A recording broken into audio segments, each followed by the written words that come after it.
गए हैं जहां पर नरेंद्र मोदी देश के प्रधानमंत्री रहते आप हुए यमन में जीना चाहती हैं? उन्होंने कहा आप कि सीरिया में जीना चाहती हैं? मेरा सवाल हाँ, पूरा बताइए। कीजिए। उन्होंने वायनाड के लिए कहा कि राहुल गांधी वहां चुनाव चलिए। इसलिए लड़ने गए हैं क्योंकि वहां पर उनको मालूम है कि हिंदू उन्हें वोट नहीं करेगा। ठीक है। हम एक ऐसे दौर में जी रहे हैं जहां 303 मेंबर ऑफ पार्लियामेंट में एक भी मुसलमान बीजेपी की ठीक तरफ है, से नहीं ठीक है। है, तो आप ये बताइए कि ऐसे अब वक्त मैं में जवाब दूं? जहां की पूरी पॉलिटिक्स एंटी मुस्लिम एक पिलर पर बेस्ड हो, ठीक है। वहां आप एक तरह के एक रिजिड लीगल सेक्युलरिज्म में ऐसा लगता है कि फंस गए। चलिए ठीक है। आप पाकिस्तान में रहना चाहती हैं जहां पे हर जुमे को मस्जिदों में बम फेंके जाते हैं? मैं हिंदुस्तान को बेहतर बनाना पहले चाहती हूं। आपने जुमला ये नहीं कहा। मैं हिंदुस्तान को आपने बेहतर बनाना चाहती जी नहीं, आपने जुमला कहा हम ऐसे मुल्क में रह रहे हैं। किस तरह के हिंदुस्तान?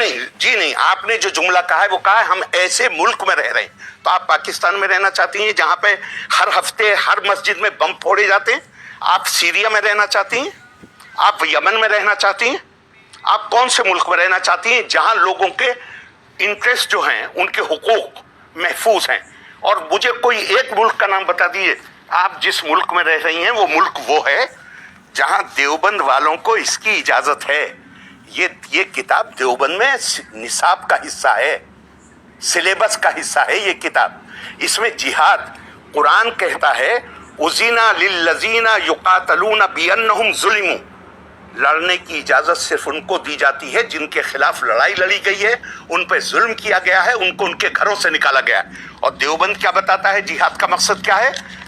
और मुझे कोई एतराज नहीं है, कुल 4% बच्चे पढ़ते हैं, लेकिन ये 4% वो हैं जिनका मस्जिद के मिंबरों पर कब्जा है, वहां से ये तकरीरें करते हैं। हम ऐसे देश में जी रहे हैं जहां पर नरेंद्र